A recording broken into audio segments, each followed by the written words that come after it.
Bom dia, querido e querida que nos acompanha. Seja bem-vindo a mais um culto online da Nova Estação. Convido você a se concentrar, a separar um pouquinho das coisas que você está fazendo aí, a deixar um pouquinho de lado as suas preocupações e aproveitar desse momento na presença de Deus. Convido você a mandar esse culto ou compartilhar esse culto com outras pessoas e também a estar atento ao que Deus vai falar com você nesta manhã, em nome de Jesus.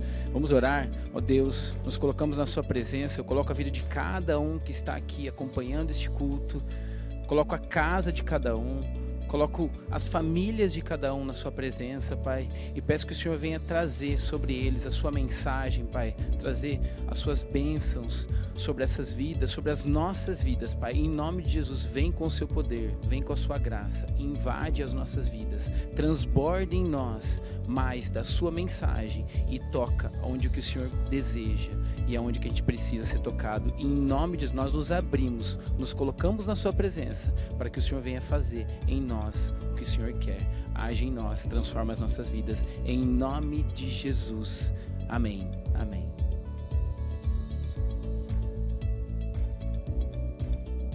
Queridos, este é um momento importante, quando nós demonstraremos diante do nosso Deus um coração generoso e um coração fiel.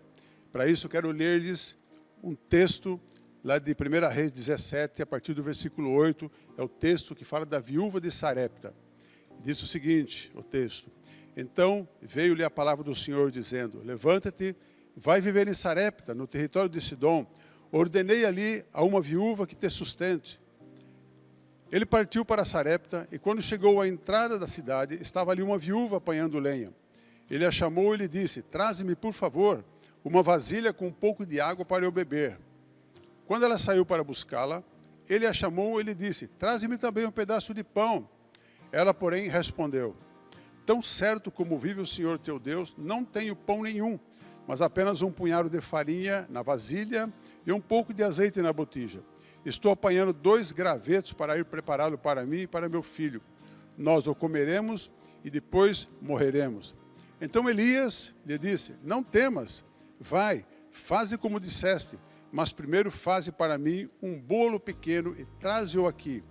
Depois o farás para ti e para teu filho. Pois assim diz o Senhor teu Deus, o Deus de Israel: a farinha da vasilha não acabará, e o azeite da botija não faltará, até o dia em que o Senhor fizer chover sobre a terra. Ela foi e fez conforme a palavra de Elias. Assim ela e sua família comeram durante muitos dias. A farinha da vasilha não se acabou e não faltou azeite na botija, conforme a palavra do Senhor que ele falara por intermédio de Elias. Esse texto é um texto maravilhoso, que lança um desafio a uma mulher desesperada que não tinha sequer o que comer. E a promessa, através do profeta Elias, é de que Deus a sustentaria. Então esse texto nos desafia primeiro a confiarmos no Senhor, colocarmos a nossa vida inteiramente em suas mãos, abrirmos mãos daqueles recursos que nós achamos que são nossos, mas que são de Deus, e a partir daí depositá-lo confiantemente no altar do Senhor, crendo que o mais Ele fará. A Bíblia diz, entrega teu caminho, Senhor, confia nele e o mais Ele fará. Ou seja, seja uma pessoa que confia plenamente no Senhor, independentemente das circunstâncias. Então eu desafio você a fazer como esta viúva de Sarepta. Uma mulher necessitada, uma mulher que não tinha mais o que comer, uma mulher que diz, olha, nós vamos fazer um pouco de pão e aí vamos morrer. Mas ela confiou, entregou, e o resultado foi o quanto ela foi abençoada. O azeite da botija não se acabou. E comeu ela, o filho e toda a sua família, porque havia a abundância do Senhor ali.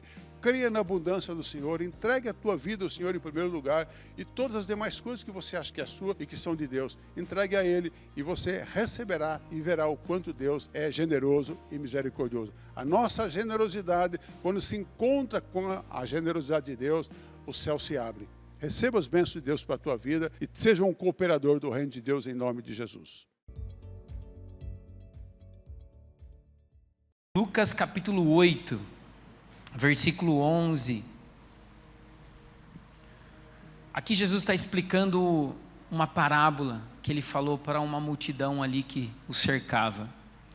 Na explicação da parábola, no versículo 11, ele diz o seguinte: este é um significado da parábola. A semente é a palavra de Deus. As que caíram à beira do caminho são os que ouvem. E então vem o diabo e tira a palavra do seu coração, para que não creiam e não sejam salvos. As que caíram sobre as pedras são os que recebem a palavra com alegria, a ouvem, mas não têm raiz. Creem durante algum tempo, mas desistem na hora da provação. As que caíram entre espinhos são os que ouvem, mas ao seguirem o seu caminho, são sufocados pelas preocupações, pelas riquezas e pelos prazeres da vida, e não amadurecem. Mas as que caíram em boa terra, são os que com coração bom e generoso, ouvem a palavra de Deus, a retêm e dão frutos com perseverança. Jesus vem explicar uma parábola muito importante. A palavra de Jesus é muito importante. Quando você lê Jesus falando, abra o olho assim, ó, bem grande, o seu ouvido bem atento, a sua mente muito conectada, porque Jesus não esteve aqui, não falou nada à toa. E ele vem explicar uma parábola que fala sobre a palavra de Deus. Como a palavra de Deus tem chegado ao seu e ao meu coração. Como é que você tem ouvido a palavra de Deus nos últimos domingos? Nos domingos do ano passado? Como é que você tem ouvido a palavra de Deus quando alguém chega para você e fala alguma coisa? Quando você abre a sua Bíblia e lê a palavra, como é que está o seu coração? Será que ela tem entrado aí, tem habitado aí, tem dado fruto aí? Ou a palavra de Deus tem sido roubada, tem sido aniquilada? Como é que está a palavra de Deus para você? Como é que você tem recebido a palavra de Deus? Enquanto eu oro agora, gostaria que você orasse, você colocasse a sua vida diante de Deus, gostaria que você colocasse o seu coração diante de Deus, e que você entregasse a Deus um coração, para que Ele venha fazer do seu coração um terreno fértil, para ouvir a palavra de Deus, hoje, amanhã e sempre, em nome de Jesus. Vamos orar.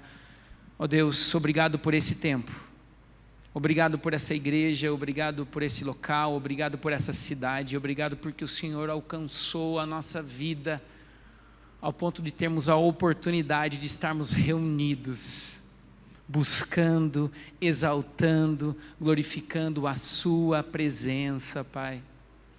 Entregamos aqui as nossas vidas e os nossos corações ao Senhor, Pai, e pedimos que o Senhor venha fazer de nós terreno fértil. Entregamos e pedimos que o Senhor venha amolecer os nossos corações, traga sensibilidade, traga destravamento de mente, traga um desfazer de religiosidade, possamos ser livres para ouvir a sua mensagem, e ser transformados por ela, e para que possamos dar frutos, em nome de Jesus. Fala conosco, Pai, para a sua honra, para a sua glória, em nome de Jesus, amém. Agora, querido, queria que você voltasse comigo lá em Lucas capítulo 2, vai lá para Lucas, com a Bíblia, com o celular aí, lá no versículo 39.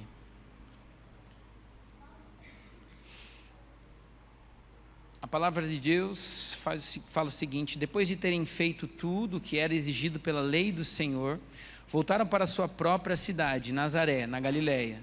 O menino crescia e se fortalecia, enchendo-se de sabedoria, e a graça de Deus estava sobre ele. Aqui a mensagem, a Bíblia vem falar sobre a história de Jesus.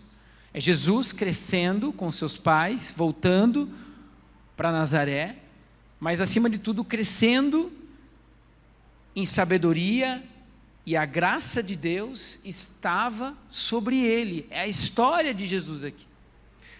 Só que essa história continua, e a partir daí eles vão todos os anos para Jerusalém, numa festa da Páscoa, e durante essa festa, e nessa festa, os pais perdem Jesus. E aí você acompanha comigo lá no versículo 40, lá no versículo 48. Quando seus pais o viram, ficaram perplexos, quando eles acharam ele. Sua mãe lhe disse: filho, por que você nos fez isto? Seu pai e eu estávamos aflitos à sua procura. Ele perguntou: por que vocês estavam me procurando? Não sabiam que eu devia estar na casa de meu pai? Jesus some, os pais perdem Jesus ali, e quando ele é encontrado, os pais perguntam: viu, por que você fez isso? E a resposta de Jesus é: por que vocês estão me perguntando? Vocês não sabiam que eu estava na casa do meu pai? Jesus está falando de um local. Quando a gente lê esse versículo, eu e você, a gente pensa automaticamente num local, numa casa, numa construção, num prédio, né? Numa igreja. Às vezes a gente pensa: vamos na casa de Deus, né? Na igreja aqui, num templo. Mas do que Jesus está falando é sobre uma relação. Jesus está falando de uma casa para falar de uma relação, porque o menino, o que havia nele era algo sendo construído por uma relação. O que ele fala ali: olha, eu já tenho uma relação com meu pai, e eu estava na casa dele. Só está na casa do pai quem é filho do pai. Só consegue chegar na casa do pai quem tem uma relação com o pai, e quem se sente filho do pai. Não sei se alguém já tinha dito para Jesus quem era o pai dele, que era Deus, mas o que eu sei que a Bíblia nos fala é que esse Jesus falou: olha, eu estava na casa daquele que tem me relacionado, que tem se relacionado comigo como pai. Eu estava lá, na casa dele. É sobre isso que eu gostaria de compartilhar com vocês nessa noite. Não é sobre uma casa em si, mas é sobre uma relação daquele que tem lugar e de que tem uma casa.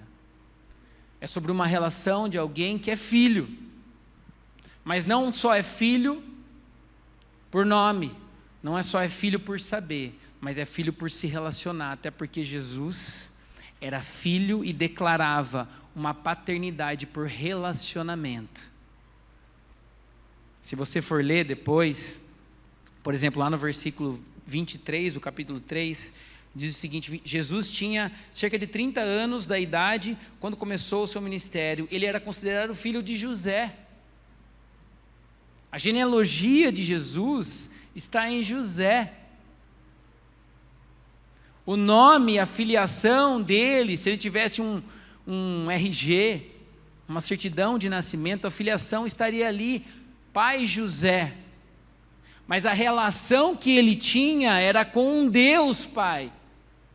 E quando ele fala aqui, ele aponta para nós e fala assim: querido, na casa do Pai há lugar para aqueles que são filhos, aqueles que se sentem filhos, aqueles que se sentem amados. Isso ele aponta, e não só ele aponta, mas a Bíblia toda aponta para uma paternidade. Queria destacar com vocês três nomes, aliás 4, Adão e Eva, o início da criação, o início da manifestação da nossa natureza, Moisés e Jesus. Se você lê Gênesis 1, 2 e 3 principalmente, ali você vai ver a queda do homem. O homem tinha uma conexão perfeita com o Criador. O homem ficava nu e não tinha vergonha diante de Deus. O homem ouvia e falava, e aí o homem cai, e a queda faz com que o homem passasse a ter medo, ele se esconde, ele tem medo agora, e a queda revela a nossa natureza pecadora, a queda revela a nossa imperfeição, a parte de carne que há em nós, e que sozinha não se aproxima de Deus, pelo contrário se distancia. E a queda também mostra uma necessidade, que vai além de saber que há um Deus Criador, que vai além de saber que, eu sou criado por Deus, faço parte, também tenho uma religião, e por aí vai. E não só a queda, agora a gente vai para Moisés. Abra comigo em Deuteronômio, capítulo 31. A queda aponta, mas a história continua apontando. E lá, capítulo 31 de Deuteronômio, lá no versículo 14, o Senhor disse a Moisés: o dia da sua morte se aproxima. Deuteronômio 31, versículo 14. O dia da sua morte se aproxima. Chame Josué e apresente-se na tenda do encontro, onde darei incumbências a ele. Então Moisés e Josué vieram e se apresentaram na tenda do encontro. Então o Senhor apareceu na tenda, numa coluna de nuvem, e a coluna pairou sobre a entrada da tenda. E o Senhor disse a Moisés: você vai descansar com os seus antepassados, e este povo logo irá prostituir-se, seguindo aos deuses estrangeiros da terra em que vão entrar. Eles se esqueceram de mim e quebraram a aliança que fiz com eles. Naquele dia se acenderá a minha ira contra eles, e eu me esquecerei deles, e esconderei deles o meu rosto, e eles serão destruídos. Muitas desgraças e sofrimentos o atingirão, e naquele dia perguntarão: será que essas desgraças não estão acontecendo conosco, porque o nosso Deus não está conosco? E com certeza esconderei deles o meu rosto naquele dia, por causa de todo o mal que praticam, voltando-se para outros deuses. Agora, escrevam para vocês essa canção, ensinem-na aos israelitas, e façam-nos cantá-la, para que seja uma testemunha ao meu favor contra eles. Então, Deus vem falar com Moisés, vem falar uma coisa difícil, né? Olha, seus dias já se acabaram, sua missão foi cumprida, você não vai entrar. Que triste, né? Imagina, você trouxe o povo, sacrificou e tal, e Deus chegou: está tudo bem, já vem comigo, vamos descansar, passa o bastão para outra pessoa, porque ele sabia tudo o que ia acontecer. Mas ele não só fala isso, ele fala assim: mas vamos escrever uma canção, escreva uma canção. E o que falava essa canção? Uma das coisas que falava essa canção está lá no capítulo 32, no versículo 5. Seus filhos têm agido corruptamente para com ele, e não como filhos. Que vergonha! São geração corrompida e depravada, e é assim que retribuem ao Senhor, povo insensato e ignorante? Não é Ele, o Pai de vocês, o seu Criador, que os fez e os formou? Aqui a canção que Deus pede para Moisés e para Josué levar para o povo de Israel, falava de um pai. A mesma necessidade apresentada por Adão e por Eva. A mesma essência ou a mesma natureza pecadora apresentada lá, falada por Deus aqui, de um povo que iria virar as costas para um Deus que fez tudo o que tinha feito. Essa mesma necessidade é apontada na canção para uma paternidade necessária. A palavra Pai aparece, não só a palavra Deus Criador. E através de Moisés, a gente entende que há em nós uma necessidade de não só saber que Ele é o nosso Deus, mas que Ele é nosso Pai também. Mas será que só saber que Ele é o nosso Pai é suficiente? Abra comigo em João, capítulo 1. Talvez você já chegou, você já entendeu, você já ouviu sobre isso. Talvez você já aprendeu que Ele é um Deus criador, mas também que Ele é Pai. E você já sabe disso. Aí você olha para mim e fala assim, pô, esse cara falando mais uma vez isso para mim, eu já sei. O que você tem para falar? Que seja diferente, por favor. O que a palavra diz em João, capítulo 1. Aliás, esse capítulo é recheado de verdades. Esse capítulo é um resumo de muita coisa, que não da Bíblia, né? Que a Bíblia é muito completa, não dá para ser resumida. Mas é um resumo de um viver de conexão, em conexão com o Pai. Então, vamos para o versículo, só para o versículo 10. Poderia ler inteiro, depois você leia todo dia esse versículo, participa, desfrute disso. Desfrute da palavra e das verdades que há nele. Mas vamos ler o 10. O que fala o 10? Aquele que é a palavra estava no mundo. E o mundo foi feito por intermédio dele. Mas o mundo não o reconheceu. Veio para o que era seu, mas os seus não o reconheceram. Contudo, aos que receberam, aos que creram em seu nome, deu-lhes o direito de se tornarem filhos de Deus, os quais não nasceram por descendência natural, nem pela vontade da carne, nem pela vontade de algum homem, mas nasceram de Deus. Queria que você se atentasse por uma palavrinha, para uma palavra.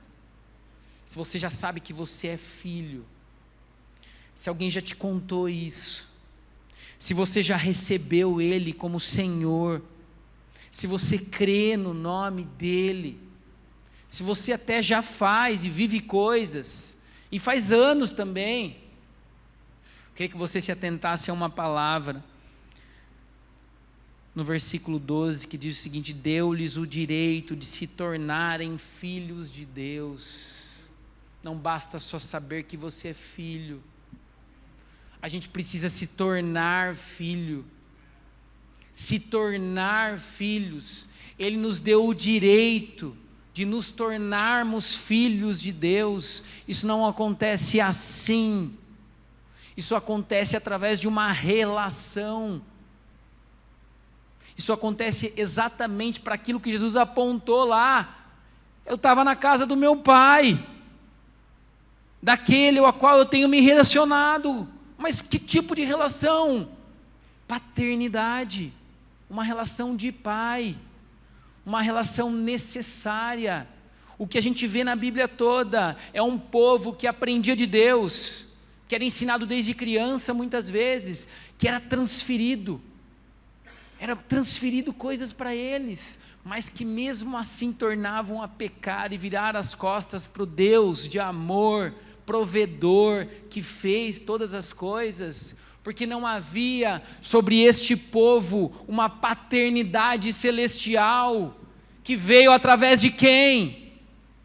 Quem foi Jesus? Me responde, quem foi Jesus? Ele veio como? Fala para mim. Ele veio como, Lucão? Ele veio como filho. Há um significado em ele vir como filho. Deus é um Deus perfeito. Ele escreve as coisas e Ele faz as coisas perfeitamente. há um significado. Ele podia ter vindo como qualquer outra pessoa, assim como veio Moisés, assim como veio Josué, assim como veio José, assim como veio Abraão, mas para reestabelecer, para gerar uma conexão, ele precisava vir como filho, porque ele estava restaurando uma relação de paternidade. Ele estava permitindo a nós o direito de nos tornarmos filhos. O direito de nos tornarmos. O direito de fazer com que tudo aquilo que ele foi, passasse para nós. E aquilo que ele falou, sabe quando ele falou assim, olha, vocês farão as coisas que eu faço, e ainda maiores. Ele estava provocando, ele estava promovendo isso. As coisas que ele falava, tudo faz sentido, tudo se conecta, querido. Aquilo que ele falava com o povo de Israel, é a mesma coisa que ele falava aqui. E é a mesma coisa que ele fala conosco hoje, nessa noite. É a mesma coisa que ele fala comigo, todos os dias. Agora, quando fala de paternidade, quando fala de pai, nós sabemos que nós temos uma paternidade terrena. Então, mesmo sabendo, tendo a certeza de que Ele é nosso Pai, mesmo crendo, como João 1 nos diz, às vezes é muito difícil a gente entender e viver essa paternidade. Sabe por quê? Porque os nossos pais são imperfeitos. Sabe por quê? Aquela história, sabe quando você vai escolher o nome do seu filho? Ou antes de você escolher o nome do seu filho, quando você está pensando em ter filho, aí de repente você vê uma criança, aquela criança bagunceira, nossa, sem educação, nossa, esse menino, como que é o nome dele? Não vou pôr esse nome no meu filho, Deus me livre, esse nome eu não ponho, entendeu? Eu até usei o nome do Davi na primeira. Como que ele chama? Davi. Não vou pôr nome, porque meu filho chama Davi. Agora ele está aqui. Mas ele não é, ele é uma benção. Assim como a Maite é uma benção. Amém? Mas o fato é, você fala, não, esse nome não, eu não, tenho um filho tentado desse jeito. Não. Há uma conexão da nossa paternidade com a paternidade de Deus. A gente não consegue se desvincular. Sabe quando a gente faz uma sociedade com alguém? Aquele cara que fez uma sociedade, abriu uma empresa com um cara que chama Luiz. Tem algum Luiz aí? Tomara que não tenha, porque não tem nada a ver com o seu nome, tá, Luiz? É só um exemplo. Aí eu tenho uma sociedade com o Luiz. Aí o Luiz, nessa sociedade, ele faz tudo errado, gasta tudo, quebra a empresa. E quebra eu também. Aí eu tenho que pegar e vender até a minha casa para pagar as dívidas que o Luiz deixou no nome da empresa, que vai para o meu nome também. E acaba com a minha vida, destrói a minha vida. E eu tenho que recomeçar a minha vida. Mas tudo bem, eu recomeço a minha vida, tal, beleza. Aí eu estou lá trabalhando, fazendo qualquer coisa que me dê sustento. De repente chega o Lucão, vem falar, ô Zé, cara, tem um cara aí, cara, que quer abrir uma empresa, tal, precisa de um sócio. Aí eu pergunto pro Lucão, qual é o nome dele? Aí é Luiz. O que eu vou fazer? O que eu vou pensar? Cara, posso até abrir, mas com o Luiz não dá, cara. Com o Luiz, pô, Luizão, não vai dar não, cara. Porque a experiência que eu tenho é muito ruim, essa experiência marca a minha vida. Então aquilo que a gente vive com os nossos pais, aquilo que a gente viveu, marca as nossas vidas e reflete no nosso relacionamento com o Pai Celestial, aquele que Jesus veio apresentar para nós aqui, aquele que Jesus veio trazer a conexão nossa, aquele que Ele veio trazer através da salvação que há nele, porque o povo não conseguia chegar e alcançar a salvação. Então quando eu falo de paternidade, querido, eu estou falando de salvação para a sua vida. Quando eu falo de paternidade, estou falando de uma conexão em que o pecado não tem espaço. Não haverá espaço para alguém que tem uma filiação dos céus, que se sente filho e tem uma conexão de filho. Não há espaço para o pecado. porque é uma conexão santa. Mas a gente é filho de um pai. Não tem ninguém aqui que não é filho de algum pai, presente ou não. Então,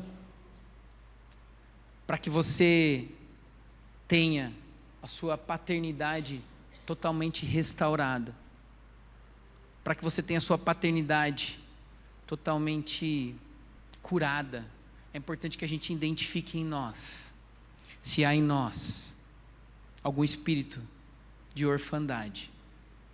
Se há em nós, mesmo sabendo, mesmo tendo pai, às vezes o pai presente, vivo, até hoje você tem seu pai e tal, mesmo morando na mesma casa, se não há em você uma ausência ou uma presença que gera uma orfandade e que acompanha o seu viver e que obscurece os seus olhos e que trava um fluir, que permite você viver sobre o medo, sobre a incredulidade, que permite você viver de uma forma em que você parece que é o poderoso e tudo é para você, que permite você não conseguir olhar para a sua vida e ver um avivamento, ver Deus fazendo, que permite ou não permite você desfrutar de tudo aquilo que Deus tem para você hoje, nesta noite. Essa palavra tem nome, esse nome é o seu nome. Não é só esse nome que está aqui atrás.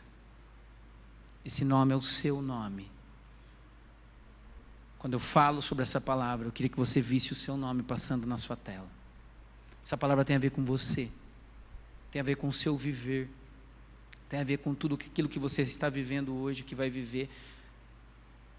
E para identificar se há em você uma orfandade, eu queria trazer aqui para vocês alguns aspectos, algumas características de alguém que foi deixado, marcas que não são marcas parecidas com Deus. À medida que eu for falando essas características, eu vou falando sobre características de um Deus que é Pai. À medida que você for ouvindo, você pode se encontrar com as características.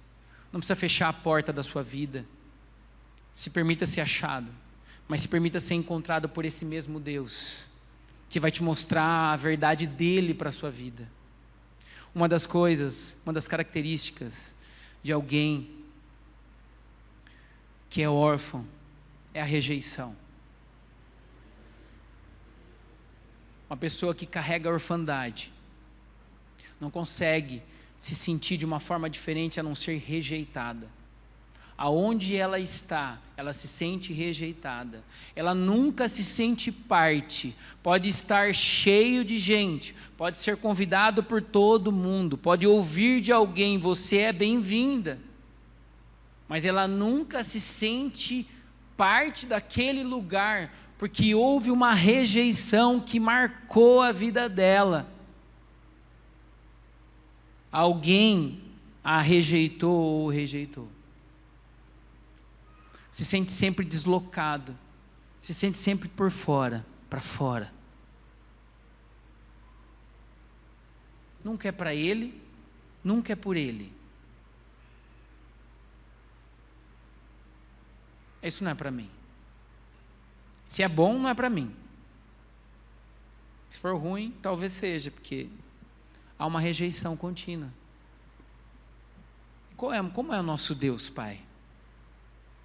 Salmo 94, versículo 22, diz o seguinte: mas o Senhor é a minha torre segura, o meu Deus é a rocha, em quem encontro refúgio. Salmo 32, versículo 7, diz o seguinte: tu és o meu abrigo, tu me preservarás das angústias e me cercarás de canções de livramento.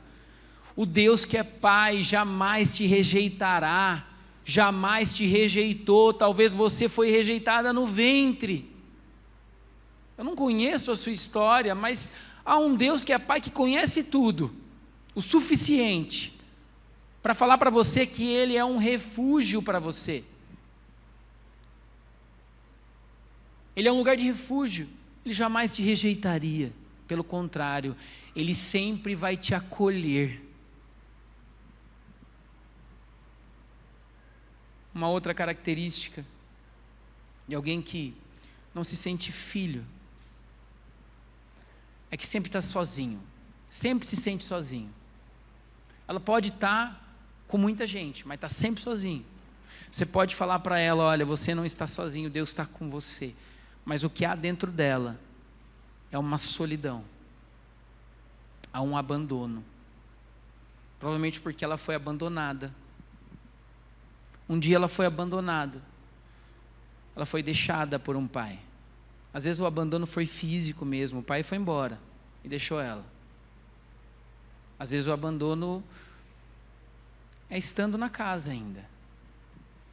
O pai se alegrou quando veio a gravidez, mas depois que nasceu, ele foi cuidar das outras coisas. Às vezes você foi alguém que foi abandonada. O que Deus está falando para você nessa noite, no Salmo 27, versículo 10. Ainda que me abandonem pai e mãe, o Senhor me acolherá. Ainda que você sinta que ninguém gosta de você, que é muito comum quem é abandonada achar que ninguém gosta dela, Ele te ama. E Ele jamais te abandonaria. Salmo 44, versículo 21 diz o seguinte: Ele conhece os segredos do meu coração. Josué capítulo 1, versículo 5 diz o seguinte: assim como disse a Moisés, falando para Josué, estarei com você, jamais te abandonarei e nunca te deixareis. A verdade do Deus que é Pai seu e meu, é que Ele nunca abandonaria você, que jamais Ele te abandonaria, em nenhum momento.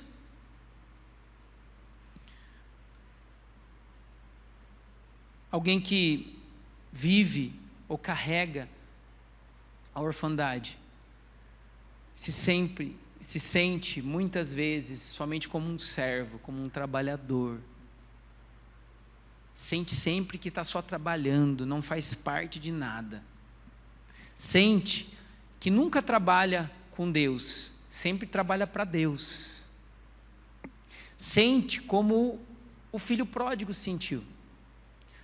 Capítulo 15 de Lucas, lá na parábola do filho pródigo, a história do filho, quando ele vai embora, quando ele deixa o pai, e ele gasta tudo, e antes dele voltar, o que a Bíblia fala é que, exatamente o seguinte: eu me porei a caminho, e voltarei para o meu pai, e lhe direi, pai, pequei contra o céu e contra ti, não sou mais digno de ser chamado teu filho, trata-me como um dos seus empregados. Não sei qual foi a relação que você teve com o seu pai, o quanto que ele fez e trouxe você para algo que era nosso, é a nossa casa, tudo é nosso. Eu não sei o quanto que ele falou para você, isso aqui é meu, isso não é seu. Mas o que eu sei é que não era isso que Deus estava mostrando através do filho pródigo. Não é para que você se sinta empregado. A relação com Deus Pai não é por um salário, querido. A relação com Deus Pai é uma herança. Você não trabalha para um salário, você trabalha para uma herança. Filho tem herança. Quem tem salário é empregado. Deus nos chama para ser filho e tomar posse de uma herança eterna, em que você tem a condição de falar que você serve, sim, pode servir, mas você serve com Deus, no reino dEle, na casa dEle, porque você tem uma relação com Ele. Senão tudo vai ser muito custoso para você. Senão você vai falar um dia que, eu ajudo na igreja. Mas está tudo bem, eu ajudo na igreja, o que precisa fazer? Eu ajudo na igreja, né? Eu ajudo, tá. Eu até dou o dízimo. Você trabalha com Ele, você não ajuda nada, Ele não precisa de ajuda nenhuma. Ele é perfeito, Ele é maravilhoso, Ele tem tudo. O que você vive é uma herança. Sabe? A gente tem 3 características assim, que é muito comum, e que fica marcado em nós, e a gente carrega do pai, não tem como. Se você viveu sobre um pai autoritário, por exemplo, vou abrir um parênteses aqui, se você viveu sobre um pai autoritário, aquele pai, sabe como que é o pai autoritário? Aquele que só chama o filho pelo nome para corrigir, aquele que só fala o nome do filho para dar bronca, para ver o erro, para apontar aquilo que ele não fez certo, sabe? Quando não é para corrigir, fala: ô, Jean, não faz isso. Aí quando vai falar coisa boa, fala assim: ô menino, ô, legal que você veio. Quando vai corrigir, quando vai apontar, exalta. Quando vai falar, diminui. Aí a gente constrói uma relação com Deus e que parece que tudo que a gente faz está errado. E parece que Deus é um Deus que só fica vendo o nosso erro também, sabe? Parece que é um Deus que fica olhando para a gente, vendo onde é que a gente vai errar. Eu estou vendo o G lá, deixa ele vai errar, estou esperando ele errar. Deixa ele errar que eu vou vou castigar ele. A gente começa a ter uma relação assim com Deus. Há um Deus que castiga, há um Deus que está vendo os erros. Mas não é essa a relação. Mas também a gente tem relação com pais permissivos. E aí a gente constrói uma relação com Deus em que assim, do tipo assim, ó, quem nunca ouviu assim: olha filho, melhor separar, que senão em casa você vai ver. Olha, depois você vai ver só. E não vê nada. Aí chega em casa, não acontece nada. Aí o que o filho vai fazer? Não acontece nada, tudo bem. Meu pai só fala. Ele só fala, ele não cumpre. Sabe? Não sou a favor de apanhar, de bater, de corrigir. Não sou a favor e nem contra. Cada um, né? A palavra não é sobre isso. A gente pode conversar sobre isso. Mas é pior do que bater. Você fala assim: ó, você vai apanhar. E nunca você corrige, nunca faz nada, não cumpre nada daquilo que você fala. E aí a gente tem uma relação com Deus que é permissivo. Um Deus que é permissivo. No final, lá, sabe, no final, no juízo, ele vai olhar para a gente e falar assim: era brincadeira, tá tudo bem, vai todo mundo para o céu. Era mentirinha, viu? Tá tudo bem, afinal Deus é um Deus de amor, né? Tá tudo certo, vai todo mundo para o céu, era tudo brincadeira. Porque ele não cumpre, mas não. Deus é um Deus que cumpre a sua palavra, é um Deus de justiça. A arca de Noé é linda, maravilhosa. A gente fala bastante da arca, mas a gente não fala dos corpos boiando que ficaram para trás, porque Deus exterminou a raça humana naquele momento, porque Ele cumpre o que Ele fala. Então a relação com um Deus permissivo nos faz ter uma relação com o nosso Deus Pai, daquele que, olha, Ele fala, mas Ele nunca vai fazer, então para que eu vou ouvir essa mensagem? Se não acontece, depois, se chega em casa, Ele vai dormir, nem lembra, ainda dá um chocolate para mim, para eu ficar melhor com Ele, e Ele ter mais tempo para fazer as coisas dEle. Não é sobre isso. É sobre um modelo de Deus, é um modelo de pai que é perfeito. O modelo nosso, ele é lindo, ele é maravilhoso. O poder ser pai. Mas é um modelo que não é perfeito. O modelo perfeito de pai está em Deus. O nosso modelo é um modelo falho. Então o que você faz com as coisas que você teve do seu pai que se comparam com as coisas de Deus? Davi, a sua mãe está aqui. Pega as coisas que se parecem com Deus e preserve. As coisas que não se parecem, você deixa para que Deus fale ao seu coração. Eu queria fazer outro parênteses aqui. Se você tem algum problema com o seu pai, terreno, resolva o seu problema. Procure o seu pai.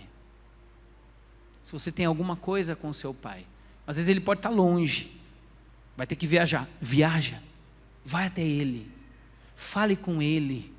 Resolva o seu problema com o seu pai, hoje, nesse tempo. Se precisar pedir perdão, peça perdão. Se precisar perdoar, perdoe. Ah, mas ele não me aceita, ele não vai querer ouvir. Não importa, faça você aquilo que Jesus faria. Faz isso. Destrave algo na sua vida. Não deixe que isso venha e que você carregue por anos e anos e que você vá até o final com ele. Porque isso aí bloqueia você de muitas coisas que você pode viver. Bloqueia você de ser filho, você fica sem condição de ser pai. Só consegue ser um bom pai quem consegue ser filho. Resolva isso, querido. Ah, mas meu pai já morreu, por exemplo. Você faz isso em oração. Libere isso em oração. Peça para que Deus cure você, para que Ele haja dentro de você e bote um fim em algo que pode estar te atrapalhando. O que mais? Quais são as outras características de um filho que não tem a filiação de um Deus Pai? A falta de identidade. Pessoas que não sabem para onde vão, não têm destino, direção. Elas estão até caminhando, mas não sabem para onde estão indo. Perdidas. O que mais você ouve? Dentro da igreja não, porque todo mundo é perfeito aqui, né? Mas lá fora, o que mais você ouve? É gente perdida que não sabe o que fazer, para onde ir. Começa uma coisa, não sabe nem o porquê que está fazendo aquilo, começa a estudar, não sabe, você pergunta, por que você está fazendo essa faculdade? Sabe que se você perguntar bastante, você vai colocar ela, vai bugar a mente, porque não sabe, perdida, começa um relacionamento com alguém, nem sabe por quê. Ah, porque foi empurrado, porque sei lá, porque é legal. Não tem identidade. Identidade tem a ver com igualdade, igual, idem é igual. Identidade não é o que você é, mas com quem você parece. Se você só tem uma paternidade terrena, você se parece com aquilo que o seu pai te deu. Eu tenho muita coisa do meu pai. Muita coisa, não é verdade, pastor Hugo? Natália? Muitas coisas, não tem como. Eu convivi com ele, ele me transferiu muitas coisas. Mas o que a Bíblia nos chama aí nessa noite é para que você tenha de um Deus Pai também muitas coisas, para que você seja parecido com Ele também. Quando você se torna filho, você começa a se parecer com Ele. Então quando a gente fala de amar a Deus, fica muito fácil amar a Deus, porque Ele é meu Pai, Ele cuida de mim, Ele não me rejeita, Ele não me abandona. Quando a gente fala de amar ao próximo, fica muito fácil amar ao próximo. Fica muito fácil amar ao próximo quando a gente fala de fazer discípulo. Fica fácil também porque quando eu amo, eu me sinto amado. Quando eu tenho uma identidade de um Deus Pai, eu quero ser um discípulo primeiramente. Ser discípulo é seguir a Jesus, querido. Ser discípulo é aprender com Jesus. Aí eu quero ser discípulo de Jesus, e à medida que eu sou discípulo de Jesus, eu quero fazer aquilo que Ele mandou, e é fazer discípulo. Mas eu preciso me encontrar com esse Deus Pai. Eu preciso ter a identidade dEle. 1 João capítulo 4, versículo 18 diz o seguinte: no amor não há medo, pelo contrário, o perfeito amor expulsa o medo, porque o medo supõe castigo. Aquele que tem medo não está aperfeiçoado no amor. Nós amamos porque Ele nos amou primeiro. A identidade é dada para nós por escolha. Ele escolheu amar a mim e a você, e imprimir em nós uma característica dele. Foi por amor. Não importa o que você seja, quem você seja, a Bíblia fala que foi por escolha, foi por amor. Amor é isso. Amor é escolha. Amor não é uma coisa mística. Amor é escolher amar. Eu escolho amar a Natália, minha esposa, todos os dias. E tomar aquela escolha me amar também. Porque eu sou muito imperfeito. Se ela não me escolher amar, ela vai largar de mim amanhã. Porque amor é escolha. Para de ficar floreando em cima disso. É por isso que a Bíblia fala que Ele nos adotou. somos adotados, porque a adoção é muito amor. Se um pai tem amor por filho, um pai adotivo tem mais amor ainda, muito mais. E quando ele fala para levar para casa, se adota alguém, uma criança, leva para casa. Se leva para casa de quem? Para sua casa, para a casa do pai. Essa é a identidade que ele quer te dar nessa noite. Uma identidade de amor. Uma identidade de um pai que não só protege, querido. Deus é um Deus pai que não protege só. Quem protege é a mãe. A mãe protege, o pai não protege. Então o amor de Deus é um amor que expõe. É um amor que exalta.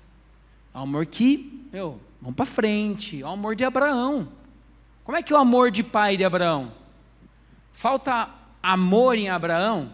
Não faltava amor em Abraão. O que ele fez com o filho?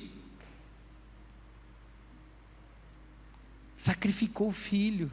Não precisou, mas ele fez. E ele fez por quê? Por amor. Esse é o amor do Deus Pai. É um amor que expõe. É um amor que pega você hoje e vamos para outro lugar. Sai desse lugar. Eu vou te expor hoje. Vem para cá. Eu quero ver você crescendo. Eu quero ver você prosperando. Eu quero ver você fazendo filhos. Eu quero que você chegue para o seu filho e fale assim: quem é Deus para você, filho? E o seu filho fala assim: Deus é pai para mim. Você vai chegar para o seu filho e vai perguntar: quem é Deus para você? E ele fala assim: Deus é pai. Porque você vai transferir algo. A Bíblia é recheada de transferência. O que está acontecendo nessa noite é uma transferência de uma paternidade para você. À medida que você recebe, você vai ter filhos naturais, mas você vai ter filhos espirituais. Só consegue ter filhos espirituais quem é filho de Deus, Pai. A nova estação está sendo recheada de pais espirituais. A nova estação está sendo recheada de filhos sendo acolhidos por Deus. Esse movimento tem a ver com a sua vida, querido. Hoje nós estávamos lá no campus novo, no templo novo, lugar novo nosso, dado por Deus, dado por nosso Pai, orando. Estávamos lá em mais de 70 pessoas, no segundo domingo que a gente vai para lá, e a gente tem visto maravilhas, prodígios, visões, pessoas falando, sentindo. Isso tem a ver com você. Domingo que vem a gente vai ter de novo a oração às 8:30 da manhã. Participe, esteja lá. A gente estava em 70, nós vamos estar em mais de 100. Fazendo o quê? Na casa do Pai. Recebendo do alimento do Pai. Recebendo do afeto, do amor do Pai. É para mim e para você. Não se deixe fora, não se sinta rejeitado. O que mais há num espírito de alguém que não tem a filiação de pai, emocionalmente está sempre carente. Pessoas que estão sempre carentes emocionalmente. Por isso ela quer ser sempre o melhor. A carência gera nas pessoas um desejo de querer ser sempre o melhor, porque é um buraco de carência. Você foi filho, você foi sustentado, mas você não teve o afeto muitas vezes. Você não teve o abraço, você não teve o carinho, você não teve o beijo, você não teve a palavra de amor. Isso gera uma ausência de afeto. Isso é como se fosse um abuso. Tem pessoas que são abusadas por um ato agressivo. Tem pessoas que são abusadas por uma ausência. Uma ausência. Orfandade gera pessoas emocionalmente carentes. E Deus é um Deus extremamente afetivo. O filho pródigo mesmo, a parábola do filho pródigo, quando o filho volta, o pai abraça, beija, mata, festeja, mata um bezerro e sei lá, faz, vamos comemorar, vamos se alegrar. O afeto é alegrar-se. Às vezes você teve um pai que nunca se alegrou com você. Nunca comemorou, filho, que legal, dá um abraço. Vamos comemorar. É uma conquista. Eu tive um pai muito bom, um homem maravilhoso, mas um pai de uma geração que o ápice era sustento, uma paternidade que o ápice era trazer a comida à mesa, e nunca faltou. Inclusive, meu pai tinha uma música que não é um louvor, meu pai não era crente, né? Mas uma música muito bonita, tá? Então você deixa de lado a sua religiosidade, mas é uma música que chama Franguinho na Panela, uma música caipira, linda a música, né? Só não é um louvor, mas quase é, falta pouco, brincadeira. Mas essa música era uma coisa, define o meu pai, a paternidade do meu pai era uma paternidade de sustento, porque nessa música fala, no trabalho, ele trabalhando, e quando a fome bate, e a barriga fica vazia, tal, eu aperto a fivela do cinto. Mas lá em casa, não falta o franguinho na panela. Eu não sei a letra e não sei cantar. Mas quem é do sítio sabe o quanto que essa música é bonita, e essa música falava daquilo que ele vivia. Ele trazia o sustento. Mesmo podia passar fome, mas o sustento, o franguinho está na panela lá na casa. Mas eu era uma criança, e um ser humano também precisa de afeto, né? E eu me lembro muitas vezes de minha mãe contar, e hoje ela conta também, se encontrar com ela. Uma vez a gente mudou para uma outra casa, e eu era uma criança que vivia na rua brincando, tal, nem ficava muito em casa. Meu pai trabalhava bastante, então eu via ele à noite. Tanto que eu gostava de tomar banho com ele, porque era um tempo de estar com ele. Entendem que havia uma ausência ali, uma necessidade de um afeto. Aí quando a gente mudou para uma outra casa, então não tinha ninguém para brincar, minha mãe fala que eu ficava lá na frente da casa olhando para o nada, assim. Olhando para o nada e triste, né? Ficou aí durante dias ali. O que eu estava vivendo ali? Uma necessidade de um afeto, de alguém para sentar, para falar, o que você está sentindo? O que você está pensando? Como é que você está? Esse é o Deus para você. O Deus de afeto é um Deus que olha para você e pergunta para você hoje, o que você está sentindo? Quais são suas dores? Você pode sentir dor, está tudo bem, eu quero te ouvir. Você pode chorar, eu quero enxugar suas lágrimas, porque é um Deus de afeto, é um Deus que quer suprir toda a afetividade que talvez não foi entregue para você. O que mais pode se encaixar para alguém que não tem a filiação de um Deus Pai? Sempre olha para o que falta, sempre olha para aquilo que não tem, está sempre com um movimento de escassez, sempre pessimista, sempre olhando para aquilo que, sabe? Tá tudo bem, mas, sabe aquela pessoa do mas? Foi tudo bom, louvor foi legal, mas aquele pastor falou umas coisas nada a ver, sabe? Na minha casa está tudo beleza, mas está sempre faltando, não há plenitude. E o nosso Deus é um Deus de abundância, querido. Não tem como viver a abundância se você não consegue viver a paternidade de um Deus abundante. Não tem como viver a abundância. A palavra de Deus fala que Ele é um Deus provedor. Mateus capítulo 6, versículo 25. Vocês conhecem esse versículo? Não andeis ansiosos para o que haver de comer e beber. Não precisa se empanturrar de nada, achando que amanhã não vai ter, porque Deus é um Deus de provedor. É um Deus que não vai deixar faltar nada. Talvez você nunca teve nada, você nunca teve alguém que colocou o pão na sua mesa para você. Então você precisa muito do hoje, e você fica desesperado pelo amanhã. O que Deus está falando é que Ele é sustento para você. É esse o Deus Pai que está nessa noite falando com você. Querido, eu não sei o quanto que você se encontrou com esse mesmo Deus, mas eu sei que Ele está aqui, Ele tocou o meu coração, Ele tem me curado sobre isso. Então eu convido você a fechar os seus olhos nesse momento. E como eu disse no início, eu convido você a olhar para o seu nome. Convido você a olhar para o seu nome primeiramente. Feche os seus olhos e olha e o seu nome. Seu nome está passando na sua frente agora. E com o seu nome, eu convido você a olhar a sua história. O Espírito Santo vai estar te levando agora, para que você veja a sua história.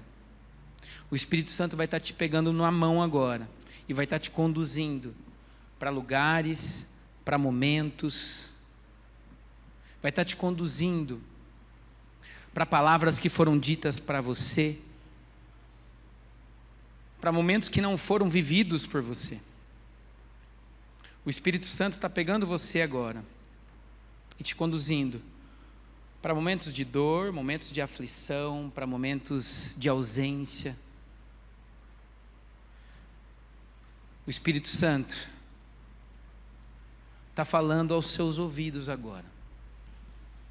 Está mostrando para você aquilo que tem te machucado, aquilo que tem feito você não viver determinadas coisas, que talvez você nunca soube. Ele está te levando para um lugar agora que você nunca foi. Talvez seja uma memória que está esquecida em você. Ele está te lembrando agora de um dia. E naquele dia, Ele está te falando quem é Ele para você, onde é que Ele estava, o que Ele tem para você hoje.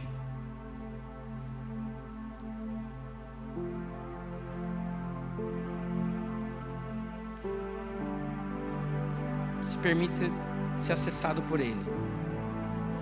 Convido você a ficar de pé agora, mas não saia desse lugar. Independente se você tem alguém do seu lado, há um Deus aqui.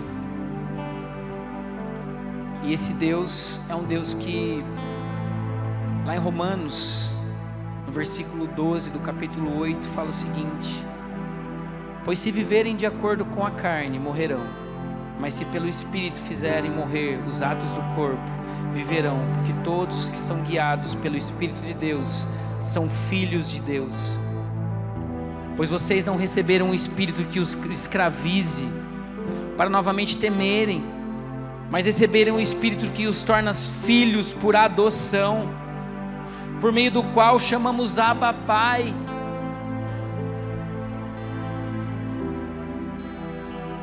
O Espírito Santo não só está te levando para um lugar, te revelando coisas, te lembrando de outras.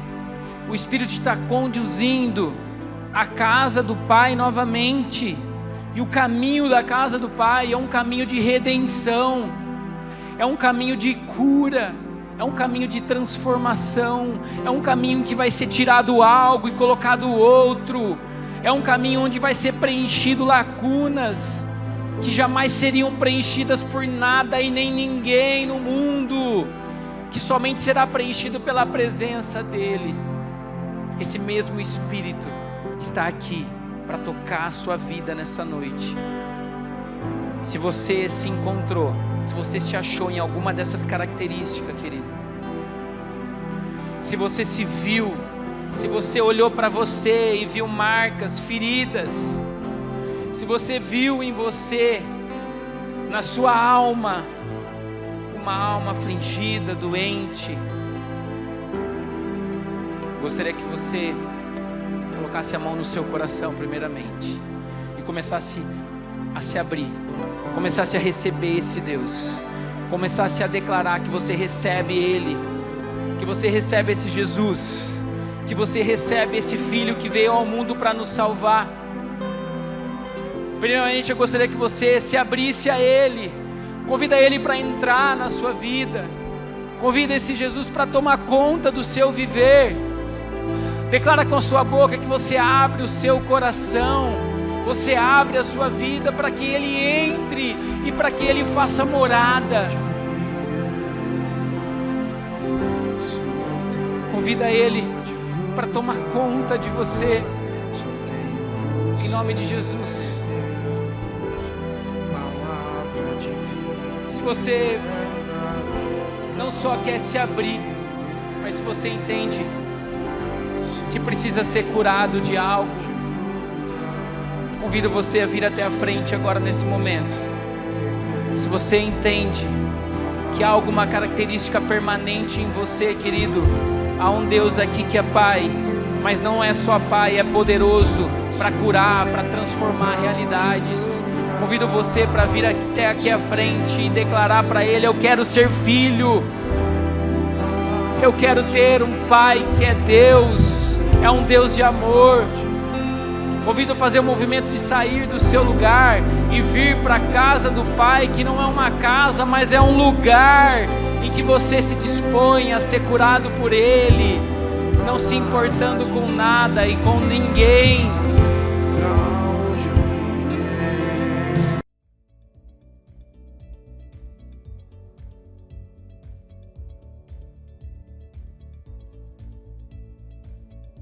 Que bom que você acompanhou esse culto online junto com a gente.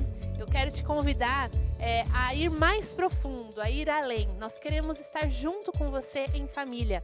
Então pegue seu celular, aponte a câmera do seu celular para esse QR Code que vai aparecer na tela. Ali você vai encontrar mais informações sobre as células. Nós queremos nos conectar com você.